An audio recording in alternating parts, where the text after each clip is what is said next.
¿Qué onda, oyentes de Tiempo Libre? Aquí estamos nuevamente para presentar una nueva columna. Muy buena la columna de las pibas, de los pibes anteriormente, que estuvieron hablando sobre lo que está pasando en el país. En esta columna, que es la de la chamba, queremos referirnos a algo muy puntual que hace a lo que está pasando en el país, que es sobre una rama de la producción, que es la industria metalúrgica, que desde muchos lugares se la puede considerar como un ejemplo testigo, ya sea de la precarización laboral, de las condiciones de laburo que viven las y los metalúrgicos. Y para hablar de eso, la tenemos a Ale, trabajadora metalúrgica de Siam. Hola Ale, buenas noches. ¿Cómo están? Gracias por invitarme. Por favor, gracias a vos por venir. Lo tenemos a Gaby Piro, que ya es de acá de Tiempo Libre, historiador de la UBA. Gracias, Juli, ¿qué tal? ¿Qué tal, Gaby? Muchas gracias por venir. Bueno, aquí estamos. Pensábamos cómo arrancar esta columna, ¿no? Y hablábamos sobre las condiciones en las que viven y trabajan las y los metalúrgicos. Y yo me acordaba, ¿no?, de esto porque yo fui durante muchos años metalúrgico también, trabajé en varias empresas, en tornos, en varias tareas, aprendí a usar varias máquinas, me lastimé bastante también y sufrí muchas condiciones de vulneración laboral. Y me acordaba que cuando uno se ponía a hablar con la vieja escuela de las fábricas, siempre los compañeros te decían algo que a mí me quedó muy grabado. Dice, antes los metalúrgicos éramos los mejores pagos de la industria. Cuando hablaban de antes, no nos estamos refiriendo más a los 70, a los 80, y eso fue claramente cayendo a pique. Y nos queríamos preguntar por qué y qué está pasando en el gremio metalúrgico, ¿no?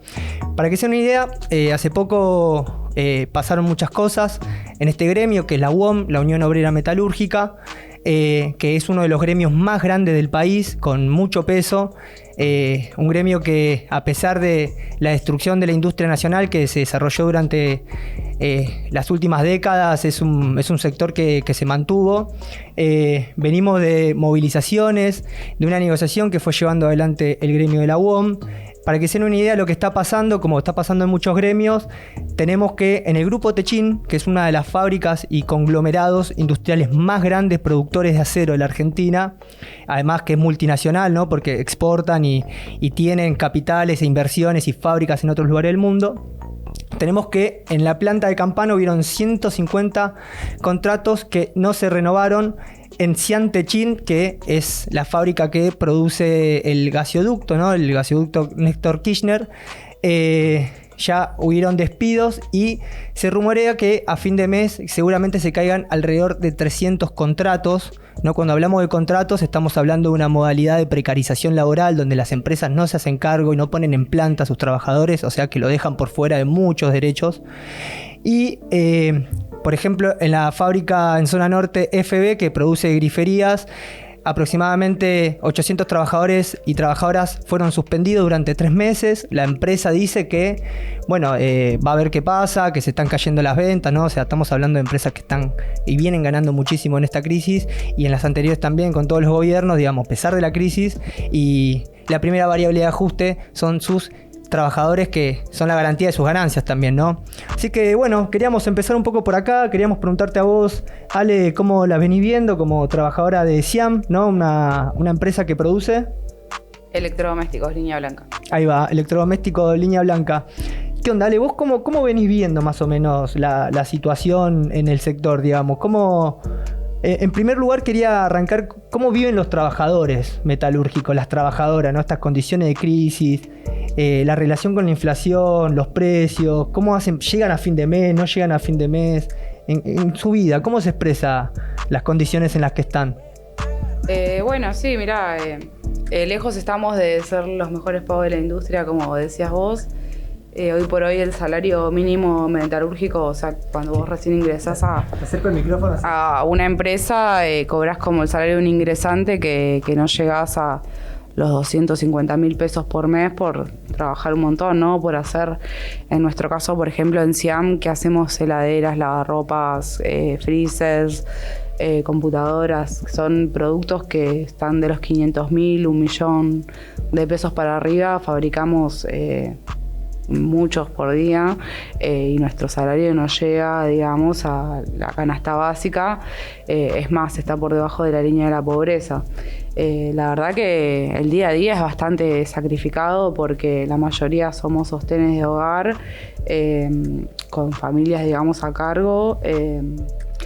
Y bueno, nada, o sea, mis compañeros, muchos tienen otros trabajos los fines de semana, compañeras mujeres por ahí que les cuesta más, pero se las arreglan vendiendo, no sé, billutería, ropa, productos comestibles, o compañeros que por ahí los fines de semana trabajan con alguna changa o cuando salen mismo de cumplir la jornada laboral. O sea, hoy por hoy un salario de una jornada metalúrgica no sirve para sostener una familia ni un hogar, digamos. En ese sentido, la inflación es lo primero que nos pega, porque nuestro salario, si bien hubo el año pasado un importante, digamos, cambio, que fue que durante 3 meses tuvimos una escala móvil, digamos, de aumento, bien producto de que salimos a las calles después de 14 años que no había una marcha convocada por la UOM, logramos eso, pero bueno, ahora se volvió a, digamos, a retroceder en todo este marco general que estamos viviendo en el país. Nos sacaron la escala móvil, que igual al monto más bajo de la escala, digamos, tampoco es que lo beneficiaba mucho, o sea, pero bueno, es una pelea todos los días y la verdad es que todavía no estamos siendo parte, digamos, de un plan de lucha de nuestro sindicato para recuperar nuestro poder adquisitivo, porque la verdad que hoy no llegamos a los 400.000 pesos y con eso no haces nada, o sea, y ya te digo, nosotros en Siam, bueno, hacemos esto de línea blanca, ¿no? Pero después a 4 cuadras tenemos la fábrica SIAT, que pertenece al grupo Techin, que donde vos bien decías están haciendo el gasoducto de Néstor Kirchner, una obra millonaria, y está en la misma situación que nosotros, no es que está muy diferente por ahí, tienen algunos premios más que tienen que ver con las conquistas de fábrica y que hace que su sueldo sea más elevado que el del trabajador de Siam, pero el básico es el mismo. Obviamente ellos están peor porque la mayoría son contratados, como vos dijiste, tienen una inestabilidad que hace que en un mes quizás se quede sin trabajo la mayoría de la planta. Y después las condiciones, viste, son terribles, porque imagínate que es toda industria que está muy por detrás de ser de la primera, digamos, o sea, no sé cómo es, cero renovación tecnológica, claro. se sufren muchos accidentes. Muchas ganancias, poca renovación, poca inversión. Muchas ganancias, poca renovación, poca inversión, y bueno, las que lo pagan somos los trabajadores con accidentes y muertes laborales, o muchos compañeros que, bueno, obviamente no se llega al extremo de la muerte, pero que viven en RT porque nos rompen. Claro. Por ejemplo, nosotros ahí en Siam tenemos muchos casos de compañeros por RT, porque nos ponen en máquinas que no están adaptadas para el trabajo diario 9 horas y hacen que vos tengas que hacer mucho esfuerzo y trabajar un mes en ese puesto significa que todos sabemos que te vas a romper o las muñecas o la cintura o la espalda, y eso es cotidiano en toda la industria, digamos, al menos la metalúrgica que sufre esto, digamos. Bien, a vos, Gaby, te convocamos para hablar de algunos aspectos históricos que nos resultan interesantes, pero ¿te gustaría agregar algo en torno a esto? No, me gustaría empezar diciendo, estamos hablando, cuando hablamos de Paolo Rocca y del grupo Techin, uno de los principales grupos empresarios del país. Me gustaría leerte una cosa muy breve nada más. Sí, adelante. En diciembre del 2022, Paolo Rocca decía: le quiero agradecer muy especialmente a Sergio. Sergio era Massa, ¿no? Más allá de que estemos o no de acuerdo en todas las medidas que haya tomado, quiero reconocer el extraordinario esfuerzo que está haciendo desde la posición de ministro de Economía, ¿no? Esto decía Paolo Rocca en diciembre del 2022 y unos meses después fue uno de los principales financistas de la campaña de Milei. Es decir, una persona que pone, como se dice habitualmente, los huevos en distintas canastas, ¿no? O sea, siempre gane quien gane las elecciones, sea quien sea el que gobierne, es alguien que saca rédito y efectivamente lo hace a costa de las grandes mayorías y de sus propios trabajadores, ¿no? Pregunta de examen. El secretario de Trabajo, o sea, que lo que antes era el Ministerio de Trabajo, ¿el secretario de Trabajo de la Nación quién es ahora? Sí, es un ex abogado del grupo Techin, es un miembro del grupo durante varias décadas. Y además, un dato de color, Pablo Roca es el director de la Cámara, Academia se me está viniendo, ¿qué pasará con Racing? De la Cámara Argentina del Acero, o sea que es, de alguna manera, podría decirse el organismo patronal, metalúrgico, siderúrgico, que se encarga de negociar con el sindicato, en este caso la Unión Obrera Metalúrgica, las condiciones de laburo, salario, etcétera. Hace poco se vienen de varios conflictos, ¿no? Movilizaciones que hubieron. La Unión Obrera Metalúrgica estuvo llevando adelante paros escalonados en las principales en las regiones donde tienen sus bastiones, digamos, como estas grandes mega empresas. Y ahí ¿qué sucedió, digamos? Pablo Roca rechazó, digamos, el aumento que estaba pidiendo la Unión Obrera Metalúrgica, ¿no? ¿No, Ale? Sí, bueno, sí, obviamente como vos son patronales que encabezan, digamos, las reformas y garantizan que el salario esté lo más bajo que puedan, digamos, para todos los trabajadores. De hecho, estas movilizaciones que vos decís que hubo, tanto en el municipio de Campana como en San Nicolás, fueron porque eran empresas que pertenecen a lo que es la siderurgia. Bueno, hubo importantes movilizaciones, no sé, en el centro de Campana, que hacía como 30 años que no pasaban. Bueno, eso cuenta de una fuerza que tenemos, ¿no? Y que hoy por hoy la UOM lo está dividiendo porque está haciendo, entre comillas, luchar a los siderúrgicos por un lado, pero la realidad es que la mayoría de los metalúrgicos en todo el país estamos en las fábricas esperando a ver qué pasa, porque no nos están convocando a salir a la calle.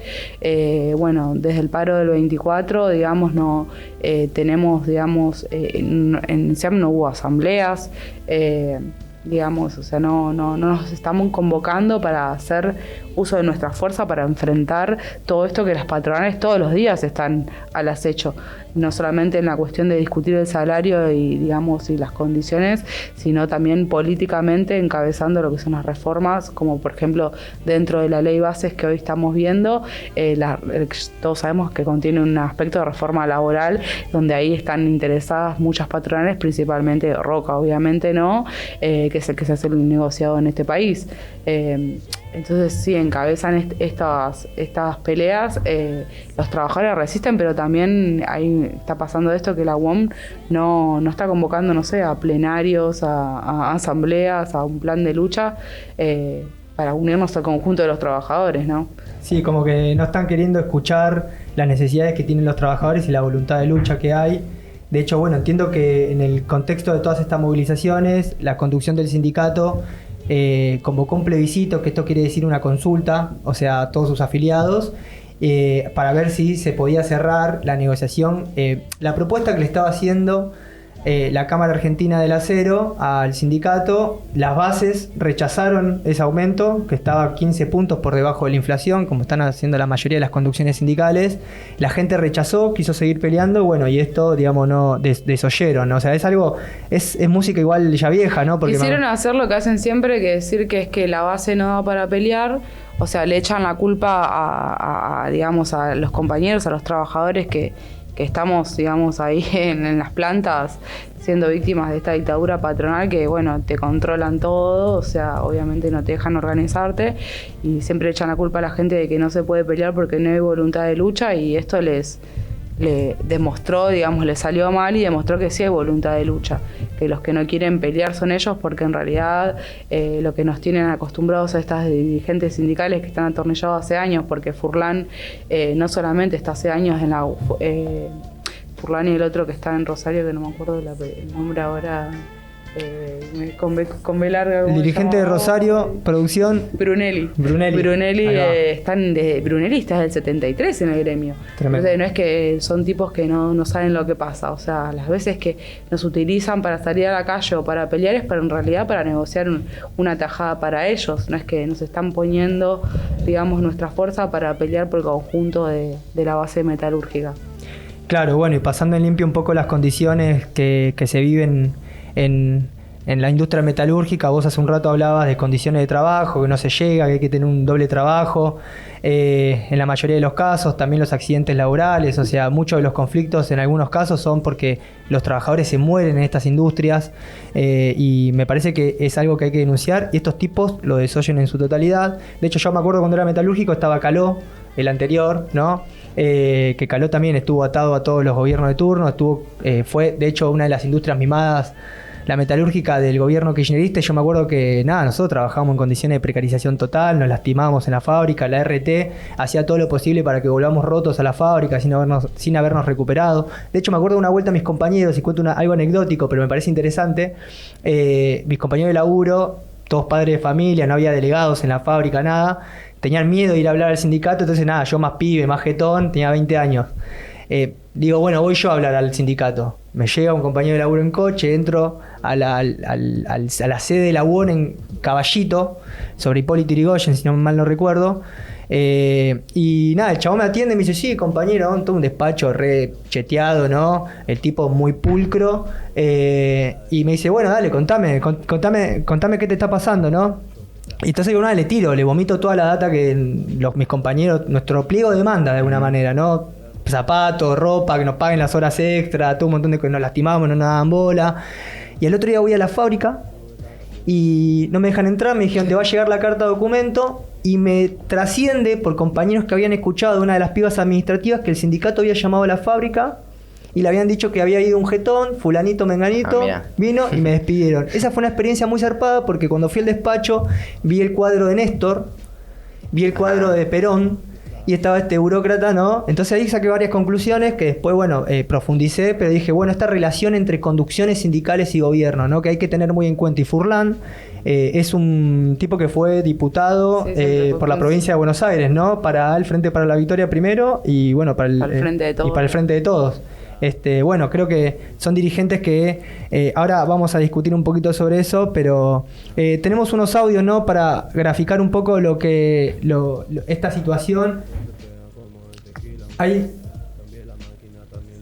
tenemos un audio, uno de los audios, lo tiene a mano, lo podemos reproducir, que es un compañero de...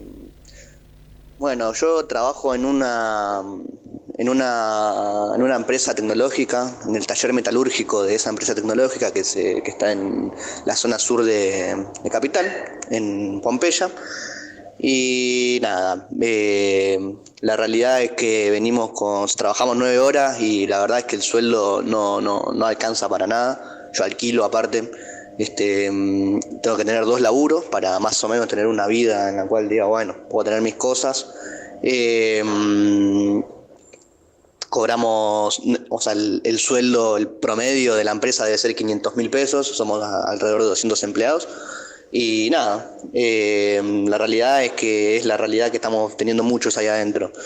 Y el sindicato no aparece mucho, la verdad. O sea, cuando quiere que vayamos a marchar o tiene algún interés con alguna elección o algo, los chabones vienen al toque, pero con estas cosas, con el salario, con las condiciones de trabajo, con los despidos y demás, no aparecen. Es más, muchas veces son cómplices.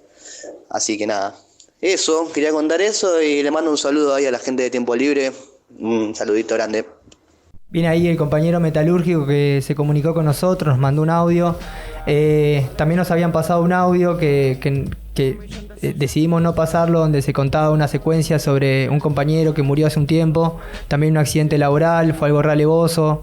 Un compañero que había sido contratado y la patronal llevó adelante un duelo solamente para los trabajadores contratados y no para los trabajadores de planta, siguieron la producción igual, o sea, así inhumanos son.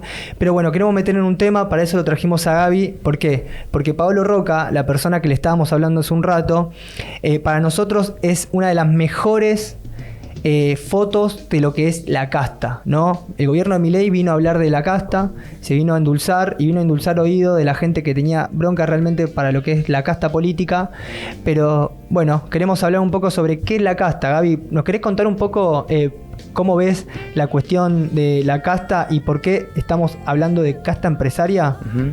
Sí, bueno, déjame decirte dos cosas que yo considero que son un poco mitos y que estaría bien como pararnos desde otro lugar. Digo, porque el gobierno habla de casta y pareciera que el enfrentamiento es entre la política y la gente, ¿no? Ahora bien, si nosotros ponemos la política y la gente, parece que la gente somos todo lo mismo y la política es todo lo mismo. Y no, hay política para los patrones y política que podemos hacer los trabajadores y desde otra perspectiva. Y lo mismo la gente. ¿Qué es la gente? Paolo Roca y nosotros no somos la misma gente. Digo, hay personas que controlan los principales resortes de la economía y personas que tenemos que trabajar para poder vivir. Entonces digo, esa división entre la gente y la política lo que oculta es, bueno, una sociedad que está dividida en clases sociales y que efectivamente el discurso de cuestionar solamente a la política tiene una parte de verdad, efectivamente, porque digo, los políticos tradicionales son los que gestionan el aparato del Estado y garantizan los negocios y hacen los ajustes, etcétera, pero ¿quiénes están detrás de ellos? Bueno, en este sentido, Paolo Roca es alguien que estuvo detrás de todos los gobiernos, por lo menos desde la dictadura en adelante, seguro. Y es una empresa que viene desde mucho más atrás, desde los años 40, que está en Argentina y que se ha relacionado con todos los gobiernos. Es decir, si nosotros queremos cuestionar a la política, bueno, es como intentar cuestionar al títere y no cuestionar al titiritero, digamos. O sea, podemos cuestionar a quienes son los que llevan adelante el ajuste, pero veamos quiénes están detrás. Y seguro que Paolo Roca lo vamos a encontrar atrás de todos los ajustes de los últimos 40, 50 años en Argentina. Y podría decirse además cuando se habla de planeros, ¿no? Se acusa a la gente pobre de planero y esto, ¿no? Pero podemos decir que el verdadero planero son estos tipos como Roca, ¿no? Bueno, totalmente. Ahí hay otro mito que quería referirme a eso, que es que ahora se discute un poco el tema del mercado y el Estado, ¿no? O sea, el gobierno de Milei habla del mercado como la panacea, como lo que ordena la sociedad, no la oferta, la demanda es lo que ordenaría todo el funcionamiento de la sociedad. Y por otro lado, el peronismo defiende un modelo de Estado, digamos, que el Estado tiene que ser el que intervenga en la economía, etcétera. ¿Qué oculta ese mito? Que en realidad mercado y Estado no son dos cosas totalmente separadas. Y déjenme demostrárselo con el caso de Paolo Roca y el grupo Techin. ¿Por qué? Porque es un grupo empresario que siempre vivió del Estado. Desde sus orígenes, el abuelo de Paolo Roca, uno de los fundadores del grupo Techin, venía desde la Italia fascista, habiendo hecho ya negocios con el Estado italiano bajo el régimen fascista. Mussolini, ¿no? Bajo el régimen de Mussolini, efectivamente. Y cuando llega a la Argentina, el principal socio comercial y comprador de los productos, contratista de la empresa Techin, es el Estado. Déjame contarte algo que te va a resonar, porque uno de los primeros negocios importantes que hace el grupo Techin en Argentina es construir el gasoducto Juan Perón. Mirá. Que es el precedente que fue construido entre el año 47 y 49, que es como el precedente del gasoducto Néstor Kirchner. O sea, desde aquella época hasta ahora medio que hacen lo mismo. ¿Y cuál es la gracia? Claro, era la única empresa que fabricaba eso. Entonces el Estado le concesiona las cosas, y a partir de concesionarle la fabricación de esas obras que son obras millonarias, multimillonarias, los tipos fueron construyendo un imperio en donde no quedaba otra que contratar al grupo Techin. Es decir, los únicos que fabricaban tubos de acero, ¿cómo se llama? Los únicos que fabricaban tubos de acero eran ellos, los que los construían, los que hacían el transporte de las mercancías, etcétera, eran ellos. Es decir, se fueron transformando en una empresa que vivía a costa de las obras del Estado y que fue de pronto transformándose en un imperio a nivel internacional, al punto de que hoy es uno de los principales productores de acero en el mundo, ¿no? Exportador también, que controla por lo tanto el manejo de las divisas en Argentina, y que, déjame decirte dos cosas si hay tiempo, digamos. Una, sí. Durante la dictadura el grupo Techin pasó de tener 30 a 46 empresas y multiplicó por 16 veces su capacidad de exportación, es decir, ganancias extraordinarias que en ningún momento normal una empresa lo tendría, es decir, que se benefició con la dictadura. Y en los 90, con el menemismo, un régimen bastante parecido al que quiere imponer Milei, con las privatizaciones, etc., fue una empresa que adquirió muchas de las empresas privatizadas, entre ellas Somisa, una de las siderúrgicas estatales, ¿sí? Pero también avanzó con el control de territorios que hoy son muy importantes para la explotación petrolífera en Vaca Muerta, del sector telefónicos, del sector, por ejemplo, de transportadora del gas del norte, que se incorporó al grupo Techin. Digo, son grupos que aprovechan, parasitan momentos en donde el Estado trabaja directamente para los empresarios y así hicieron sus ganancias. No son ni genios, ni personas innovadoras, ni personas que son capos de los negocios, sino gente que pone a dedo a sus funcionarios dentro del Estado, saben cuándo meter el dedo en la llaga y ahí hacen sus ganancias extraordinarias. Claro, o sea que esto que hablas sobre el liberalismo, que la lógica de poner el mercado por delante del liberalismo de Milei, ponele, y el estatismo peronista, que la lógica es como, bueno, fortalezcamos a los empresarios, que de esa manera se van a generar puestos de trabajo y por lo tanto podemos dinamizar la economía, ¿no? Podría resumirse de esa manera a grandes rasgos, como la lógica de pensamiento, ¿no? Y acá yo creo que lo que trae se trae relación tiene que ver con, bueno, eso no quiere decir que ese supuesto control del Estado no quiere decir que los empresarios quieran avanzar cada vez más en las condiciones de trabajo de sus trabajadores, ¿no? Porque de hecho entiendo que Paulo Roca tiene entre 5.000 y 7.000 millones de dólares como patrimonio personal, ¿no? O sea, es un tipo que tiene mucha plata. Sin embargo, ahora están buscando las formas de flexibilizar e imponer esta reforma laboral que los va a beneficiar de forma directa, ¿no? Totalmente. Bueno, vos lo mencionabas hace un rato, una de las personas que está en el Ministerio de Trabajo, vaya casualidad, podríamos decir.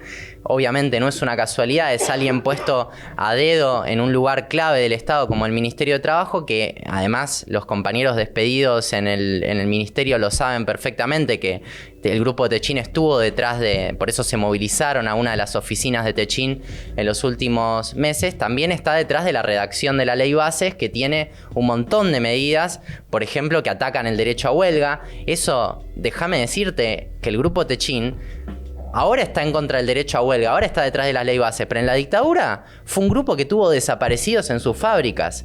Es decir, en la fábrica de Campana y en la fábrica de propulsora en Ensenada hubo 19 desaparecidos en una y más de 80 en otra. Digo, o sea, es un grupo que tiene el genocidio también bajo sus espaldas. Entonces, no es para nada casualidad que hoy esté detrás de la ley Bases, que hoy esté detrás de las medidas de ajuste, que hoy haya, por ejemplo, gente del grupo Techin en YPF. Por eso yo creo que lo que deberíamos pensar un poco es ese odio contra la casta. No se tiene que transformar en un odio de clase, en un odio en donde no odiemos en general a la política, sino que hagamos nuestra política, hagamos otro tipo de política, pero contra esos grupos empresarios. Porque claro, ponele que saquemos a Milei, pero si queda el grupo Techin, ¿qué ganamos? Saquemos a Massa, pero si queda el grupo Techin van a seguir pasando esas mismas cosas. Entonces no estemos solamente en contra de la política, hagamos otra política, pero sepamos que los que están atrás de ellos, que el titiritero es el que verdaderamente controla las cosas, digamos. Tal cual. Ale, ¿tenés alguna reflexión en torno a esto? No, sí, justo me venía acordando, digamos, que es una patronal bastante vaga. Nosotros la tenemos ahí a 4 cuadras y siempre escuchamos relatos de distintos trabajadores que trabajan allí, digamos, que es terrible las condiciones en las que están, que manejan, digamos, maquinarias muy pesadas, que la mínima falla le puede costar la vida a cualquier trabajador. Y nos ha tocado, no sé, me acuerdo, yo siempre tenía la costumbre de hacer trabajar medio año, 12 horas a los trabajadores, haciéndolos perder de la vida, básicamente, ¿no? De actos escolares, de sus hijos, de tardes, de paseo, de disfrutar su vida los fines de semana en sus casas. Y después la otra mitad del año lo suspendía, sacándole un porcentaje del sueldo que equivalía a esas 12 horas que hicieron los 6 meses anteriores. Entonces es un mecanismo perverso donde podrás tener, digamos, entre comillas, el privilegio de tener trabajo y ser parte del grupo de Techin, pero a costa de dejar tu vida ahí y que te pueda pasar cualquier cosa. O sea, no solamente por un accidente laboral que te quite la vida, sino que también te la quitan porque te quitan el tiempo, porque te hacen trabajar 12 horas para llegar con producciones que solamente los benefician a ellos. Y otra cosa que quería decir, por lo que decía muy bien Gaby, que estas patronales, o sea, me acordaba de la canción de La Orsit, si gobierna Alfonsín, el que tranza es otro Gil, bueno, y así siempre. Y cuál es la estructura de poder en Argentina, de las relaciones empresariales. Y bueno, no solamente ahora es Roca, o sea, Techin, una de las empresas que encabeza, digamos, las reformas laborales, digamos, los cambios en los convenios, etcétera. Siempre hubo fábricas, o sea, grupos económicos en Argentina que encabezaron este tipo de reformas. No sé, por ejemplo, en los 40, 50 fue SIAM la que siempre encabezó, digamos, estas digamos, peleas con el Estado para que avancen los derechos patronales por encima de los trabajadores, a lo que siempre se encontró una resistencia de los trabajadores, que esa es la parte que no nos cuentan. Y la parte que lamentablemente la conducción que hoy tenemos en la UOM no se apropia, porque fueron las grandes huelgas metalúrgicas de los 50 las que cuestionaron estos cambios en los convenios colectivos de trabajo. Fueron digamos, las huelgas metalúrgicas, digamos, hace poquito se cumplieron 55 años del Cordobazo, las que encabezaron fueron las fábricas metalúrgicas, las que encabezaron en Córdoba esta gran insurgencia popular, digamos, que puso en cuestionamiento la dictadura de Onganía. Los metalúrgicos tenemos mucha tradición, como el conjunto de la clase obrera trabajadora argentina, ¿no? Tenemos mucha tradición de lucha, de organización, precisamente lo que son y lo que fueron en esos momentos las comisiones internas fueron algo que ni siquiera el peronismo podía controlar, digamos, y en ese sentido lo que quiero remarcar, por lo que decía Gaby, que tanto el peronismo como otras fuerzas políticas siempre se dedican a negociar, bueno, te entrego esto, te saco a la calle a esta gente para negociarte esto, pero nunca nos ponen, digamos, en la cabeza del movimiento, donde seamos los trabajadores los que avancemos no en conquistar un mejor salario, sino una mejor calidad de vida, donde sean nuestras, digamos, necesidades las que se pongan por delante de los intereses empresariales. Hoy lo que vemos en la ley bases, no solamente quieren avanzar sobre el conjunto, digamos, del pueblo trabajador argentino, sino que precisamente lo que es la reforma laboral, hay muchas cosas, no solamente el tema de las contrataciones, no solamente el tema del derecho a huelga, sino también, por ejemplo, en mi caso, yo soy reinstalada y ya no puede haber más, o sea, hay un artículo en la ley bases que está, digamos, quitaría lo que sería el derecho a hacer juicio por tu puesto de trabajo. Si a vos te echan de forma discriminativa o antisindical, ahora, por ejemplo, como estamos viendo ahora, todos los despidos que están sucediendo, solamente porque los números de la empresa les cierran mejor de otra forma, no porque tengan una crisis económica, no porque tengan un problema que te tengan que echar, sino porque quieren seguir ganando las ganancias que vienen teniendo en no perder un ápice. Bueno, podés pelear, hacer un juicio por tu puesto de trabajo. A lo sumo podés contentarte con una doble indemnización. Entonces, en este sentido, o sea, los trabajadores tenemos que recuperar esa tradición de organización que tenemos, hacerlo independientemente de los sindicatos, para exigirle a los sindicatos.